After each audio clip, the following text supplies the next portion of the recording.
بڑے بڑے کاموں میں تصرف کرنا، اس تصرف کرنے میں مشرکین مکہ کہتے تھے ہمارے معبودوں میں سے کوئی معبود اللہ کا شریک نہیں ہے۔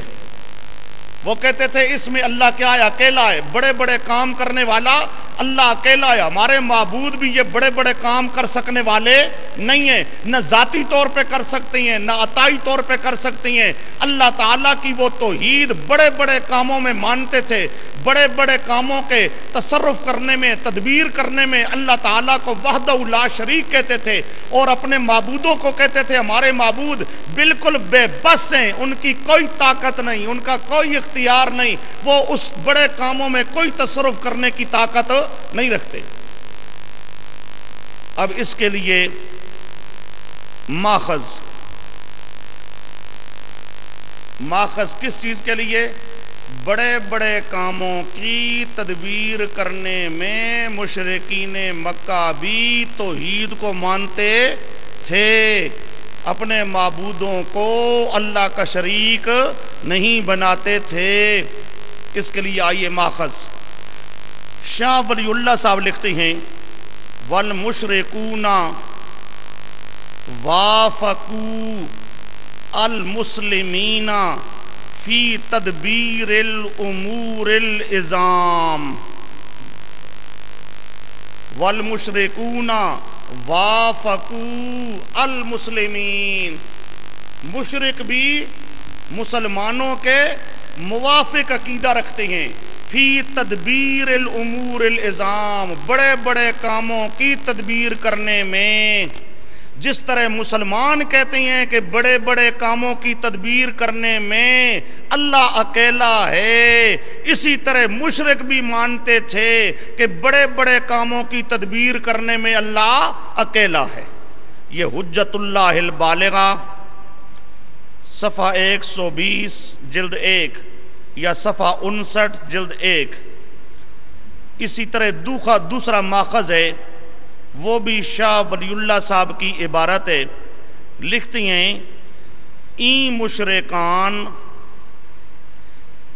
مشرکان در خلق جواہر و تدبیر امور عظام ہیچ یکرا شریک نمیدانستند۔ الفوز الکبیر صفحہ 4۔ این مشرکان، یہ مشرکین مکہ در خلق جواہر، تمام جواہر کو پیدا کرنے والا اللہ ہے، و تدبیر امور عظام، اور بڑے بڑے کاموں کی تدبیر کرنے میں، بڑے بڑے کاموں کی تدبیر کرنے میں ہیچ یکرا شریک نمیدانستان، کسی ایک کو بھی شریک نہیں سمجھتے تھے۔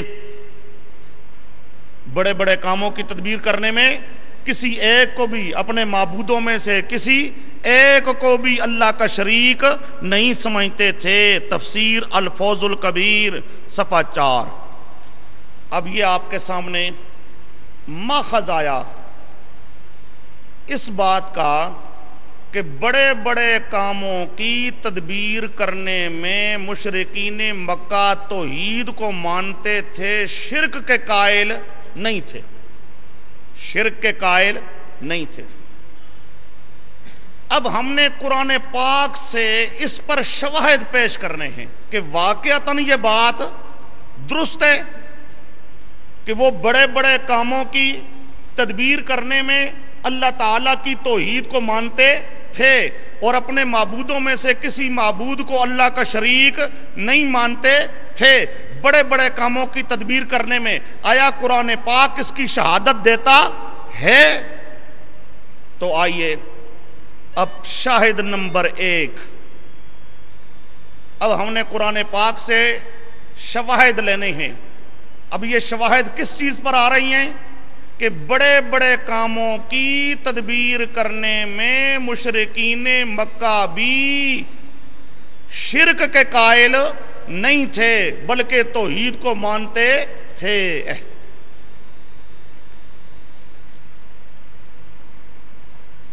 پہلا شاہد،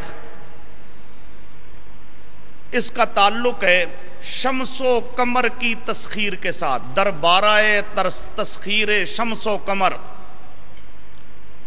سورج اور چاند، سورج پر حکم چلایا جائے کہ سورج تو آ جا، غروب ہو جا، ایسا ہو جا، ایسا ہو جا، چاند پر حکم چلایا جائے، یہ سورج پر حکم چلانا، چاند پر حکم چلانا، مشرکین مکہ سمجھتے تھے یہ بہت بڑا کام ہے۔ سورج پر، چاند پر حکم چلانا یہ امور عظام میں سے ہے، یہ بڑے بڑے کاموں میں سے ہے، اور ان بڑے کاموں کے اندر اللہ ہی کا حکم چلتا ہے۔ اللہ کے ساتھ حکم چلانے میں ہمارے معبودوں میں سے کوئی معبود اللہ کا شریک نہیں ہے۔ یہ سورج اور چاند پر حکم چلانا، یہ حکم چلانے والا کون ہے؟ اللہ۔ یہ حکم چلانا امور عظام میں سے بڑا ایک امر ہے، اور اس امر میں اللہ کا کوئی شریک نہیں ہے۔ آئیے قرآن پاک کی آیت، سورۃ عنکبوت کی آیت ہے، وَلَئِن سَأَلْتَهُمْ مَنْ خَلَقَ السَّمَاوَاتِ وَالْأَرْضَ وَلَئِن سَأَلْتَهُمْ مَنْ خَلَقَ السَّمَاوَاتِ وَالْأَرْضَ وَسَخَّرَ الشَّمْسَ وَالْقَمَرَ لَيَقُولُنَّ اللَّهُ فَأَنَّىٰ يُؤْفَكُونَ۔ یہ سورۃ عنکبوت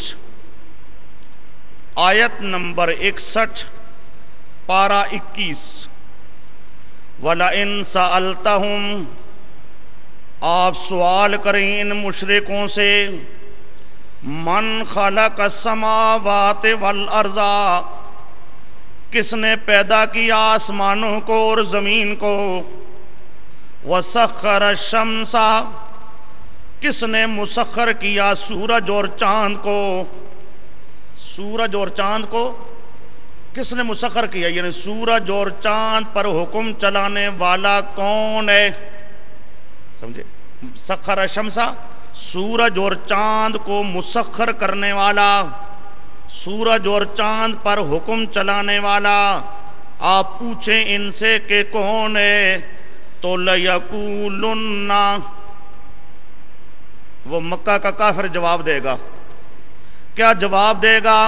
کہ سورج اور چاند پر حکم چلانے والا، سورج اور چاند میں تصرف کرنے والا کون ہے؟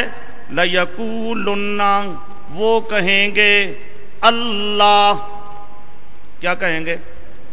یہ سورج اور چاند پر حکم چلانا، سورج اور چاند میں تصرف کرنا، سورج اور چاند کی تدبیریں کرنا، سمجھے؟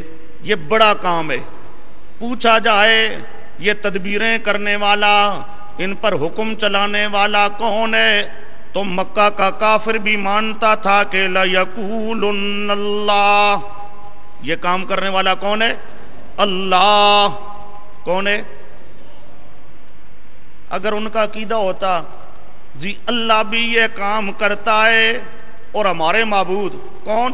لات، عزا، ہبل، جو انہوں نے اپنے معبود بنائے ہوئے تھے، اگر وہ اپنے معبودوں کے لیے قائل ہوتے تو وہ کیا کہتے؟ لَيَقُولُنَّ اللَّهُ وَاللَّاتُ وَالْعُزَّى وَهُبَلْ، یوں کہتے ہیں اللہ بھی یہ کام کرتا ہے، ہمارے معبود بھی یہ کام کر سکتے ہیں۔ لیکن قرآن پاک کیا کہتا ہے؟ وہ کیا جواب دیں گے؟ وہ یہ نہیں کہیں گے کہ ہمارے معبود جو پیر فقیر ہیں وہ یہ کام کر سکتی ہیں، سورج کو روک سکتی ہیں، چاند کو روک سکتی ہیں، چاند سے باتیں کر سکتی ہیں، سورج سے باتیں کر سکتی ہیں، سورج جب تک ان کو سلام نہ کرے اس وقت تک سورج طلوع نہیں کرتا، وہ کبھی آ نہیں سکتا۔ یوں اگر ان کا عقیدہ ہوتا تو وہ یہ کہتے اللہ بھی یہ کام کرتا ہے تو ہمارے معبود بھی کرتے ہیں، یا وہ کہتے لَيَقُولُنَّ اللَّهُ ذَاتًا وَاللَّاتُ وَالْعُزَّى عَطَاءً، ذاتی طور پہ تو یہ کام کرنے والا اللہ ہے، عطائی طور پہ ہمارے پیر فقیر، ہمارے معبود یہ کام کرنے والے ہیں۔ اگر ان کا یہ عقیدہ ہوتا تو وہ لَيَقُولُنَّ اللہ کے بعد آگے اپنے معبودوں کا ذکر کرتے، لیکن قرآن پاک کیا کہتا ہے؟ وہ کہتے ہیں کہ یہ کام کرنے والا صرف اللہ ہے، اپنے معبودوں کو یہ کام کرنے والا سمجھتے نہیں تھے۔ اس میں وہ اللہ کی توحید کو مانتے تھے، وہ کہتے تھے سورج اور چاند پر حکم چلانا یہ اللہ ہی کا کام ہے، ہمارے معبود یہ کام کر سکتے نہیں ہے۔ اب یہ سورۃ عنکبوت، فَأَنَّا يُؤْفَكُونَ، پس کہاں سے یوفکون پھیر دیے جاتے ہیں وہ۔ اب اس آیت کریمہ کا معنی کیا ہے؟ نیچے آپ کے پاس لکھا ہے فہم سلف، فہم سلف، ذرا پڑھیے اسے۔ یہ علامہ سید محمود آلوسی حنفی تفسیر روح المعانی میں لکھتے ہیں، اے اذا کان الامر کذالک، اذا کان الامر کذالک فکیف یصرفون عن الاقرار بتفردہ عز وجل فی الالوہیت ما اقرارہم بتفردہ فیما ذکر من الخلق والتسخیر۔ روح المعانی صفحہ 11 جلد نمبر 21۔ اے اذا کان الامر کذالک، اور جب معاملہ اس طرح ہے، جب معاملہ، اور تم بھی مانتے ہو مشرکو کہ یہ کام کرنے والا اللہ ہے، تمہارے معبود یہ کام کر سکنے والے نہیں ہیں، فَكَيْفَ يُصْرَفُونَ، کیسے پھیر دیے جاتے ہیں یہ مشرک، عن الاقرار بتفردہ فی الالوہیت، اقرار کرنے سے کہ الوہیت میں بھی اللہ اکیلا